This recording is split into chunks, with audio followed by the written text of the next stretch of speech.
Donc qu'est-ce qui fait d'un homme grand? C'est sa célébrité, je ne sais pas. Il a une grande maison, c'est ça qui fait de lui grand, je ne sais pas. Mais la Bible nous dit, la crainte de Dieu est le commencement de la sagesse, s'éloigner du mal, c'est l'intelligence.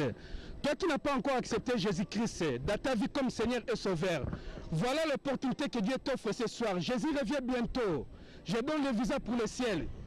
Jean chapitre 3, verset 16.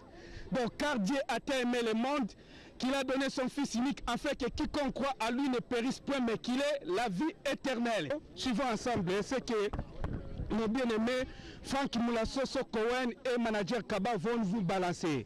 Adios, hasta luego, suivons ensemble. Agou. Et de Mike Evans, Shalom. Oui, bonjour, je suis donc content de cette occasion de vous saluer au nom du Seigneur. Je suis actuellement donc en Bretagne pour une convention de Pentecôte et où je constate l'œuvre de Dieu dans cette partie de la France où il y a de nombreuses églises qui sont nées maintenant depuis une cinquantaine d'années et on était reconnaissant de l'œuvre de Dieu dans cette partie du monde. Pasteur, quelle bonne nouvelle que vous réservez pour le peuple et Dieu qui nous suivent. Quelle bonne nouvelle que vous réservez pour le peuple et Dieu qui nous suivent maintenant.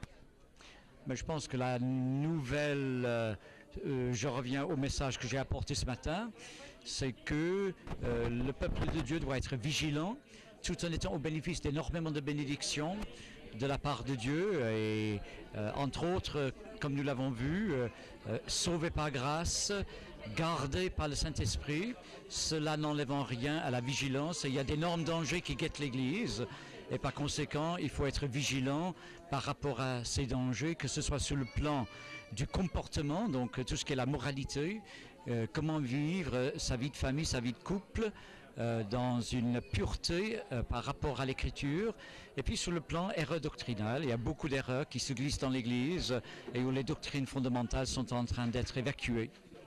Oui, vous parlez des fausses doctrines, on peut appeler ça des hérésies. Oui, fausse doctrine ou hérésie, c'est la même chose, mais à partir du moment où les fondements de la foi par rapport à la personne de Dieu, la parole de Dieu, l'œuvre de Christ sur la croix, la justification par la foi, une vie sainte, à partir du moment où toutes ces doctrines-là sont évacuées, l'Église est en danger. Oui, avant d'aller plus loin, surtout sur le vif de notre émission, et je voulais savoir, pasteur, si vous pouvez nous parler, Jésus-Christ a eu des frères? Vous parlez des Gide aujourd'hui, est-ce que Jésus-Christ a eu des frères?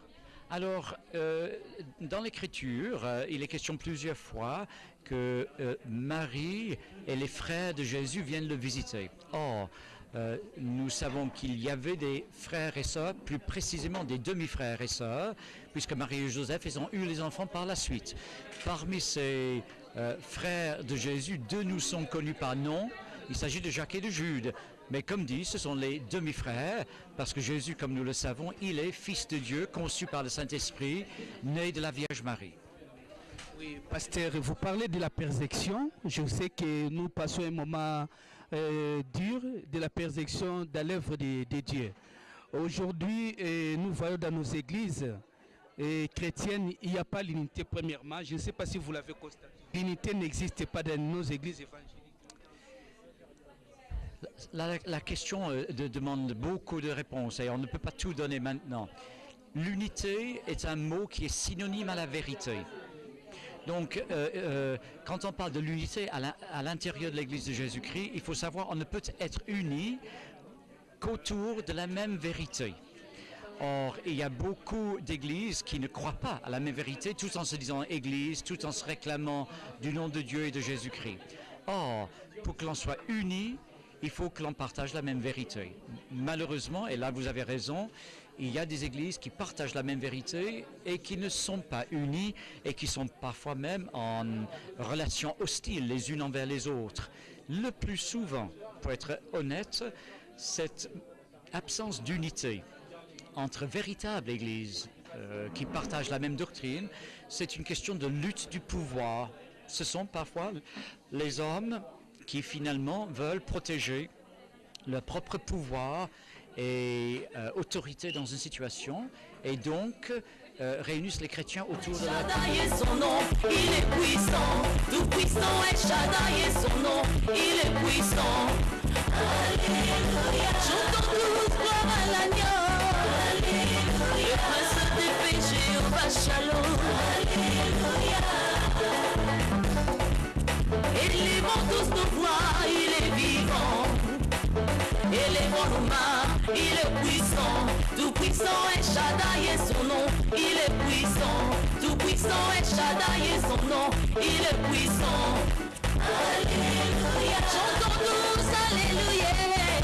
Alléluia. À lui soit toute la louange. Alléluia. Lui qui mérite nos hommages. Alléluia. Alléluia. Alléluia. Dis seulement un mot, je serai guéri. Ta parole est vraie, elle s'accomplira. Dis seulement un mot, je serai apaisé. C'est une prophétie, le temps est fixé. Dis seulement un mot, je serai guéri.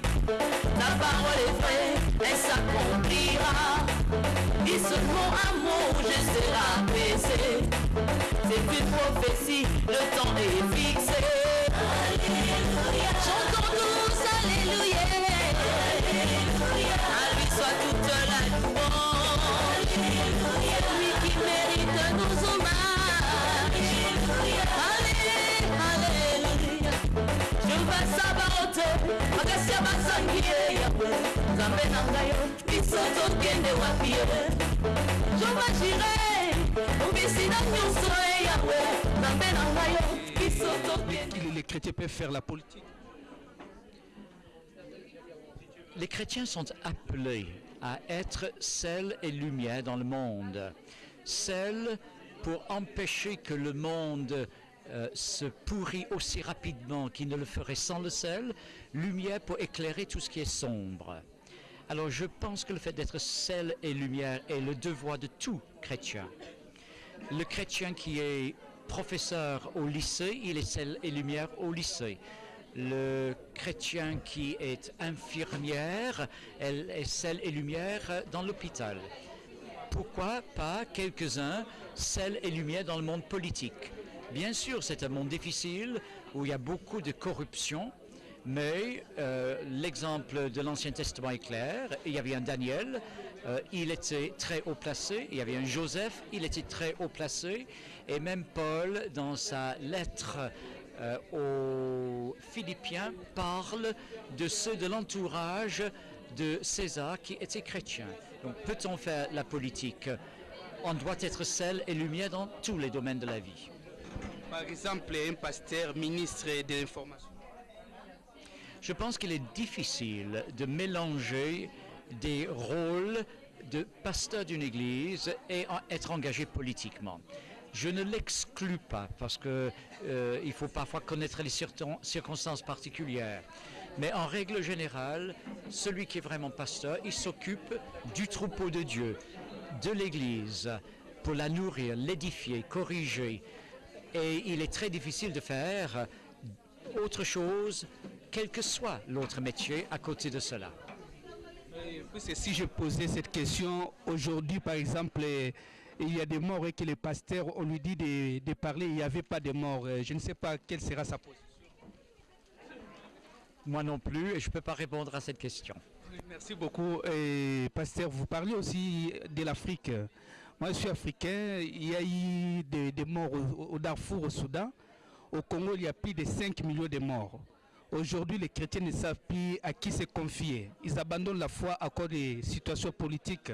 Par mois, il y a au moins 40 000 morts au Congo. Bon, c'est un pays où il y a beaucoup de chrétiens. Je ne sais pas quel message d'amour pourriez-vous leur apporter aujourd'hui afin qu'ils puissent revenir sur la bonne voie qui est de Christ. L'Épître aux Hébreux nous dit au chapitre 6, Dieu n'est pas oublieux pour oublier tous ceux qui ont œuvré pour lui. Donc quand quelqu'un est persécuté pour sa foi, Dieu n'oublie pas. Et ça fortifie, ça renforce la foi de l'Église, bien que c'est une souffrance pour les personnes et les familles ici-bas. Mais c'est là où Paul dit qu'il est persuadé que les souffrances du temps d'ici-bas n'ont rien à comparer avec le poids éternel de gloire qui nous est réservé là-haut. Donc il faut constamment avoir du recul pour relativiser et savoir que le meilleur est devant nous. Le paradis, l'éternel est devant nous. Et qu'est-ce 70 ans sur Terre à comparer avec quelques milliards d'années au ciel? Avant de vous laisser, je crois que j'ai 2 ou 3 questions à vous poser. Pasteur, on nous parle de Moïse, que Dieu avait pris pour libérer son peuple, sortir son peuple d'Égypte. On avait mis à ses côtés Aaron, il interprétait, comme interprète, il interprétait dans quelle langue, puisque Moïse connaissait la langue égyptienne. Il n'interprétait pas. Moïse avait une difficulté probablement où il ne se sentait pas capable d'être une porte-parole. Donc il y a une différence entre être une porte-parole et être un interprète. Et je pense que Aaron avait beaucoup plus de facilité de s'exprimer que Moïse ne l'avait. Et donc en quelque sorte, Aaron était le porte-parole pour Moïse. Donc ce n'est pas qu'il y avait des langues différentes. Ceci étant, je pense que cette histoire relève également du bienfait de travailler en commun avec d'autres et de ne pas être isolé ou franc-tireur dans l'œuvre de Dieu. Et le fait qu'il y avait Moïse et Aaron qui étaient de surcroît 2 frères, ça a aidé beaucoup dans toute cette démarche de l'Exode. Au cas le pasteur ne marche plus sur la bonne voie, ou bien ne craint plus Dieu, il faut que le peuple de Dieu quitte l'Église. Vous parlez de cela. Je crois qu'il n'y a qu'une seule justification pour quitter une église, c'est lorsque soit l'église s'éloigne d'une doctrine biblique, soit que le comportement sur le plan moral ou éthique des responsables est répréhensible. Ce sont les seules raisons qui pourraient justifier un départ de l'église. Autrement, si on part tout simplement parce qu'on n'aime pas la forme du culte ou la forme de musique ou parce que c'est le message du pasteur que l'on n'apprécie pas, inévitablement on ne sera pas content ailleurs. On va toujours murmurer quelque part. Mais si par exemple aujourd'hui, comme dans nos églises, on dit les églises traditionnelles au Congo, et on parle de la prospérité. Donc la prospérité spirituelle, la prospérité, il faut donner pour que Dieu vous donne. Je ne sais pas si c'est vraiment un message doctrinal.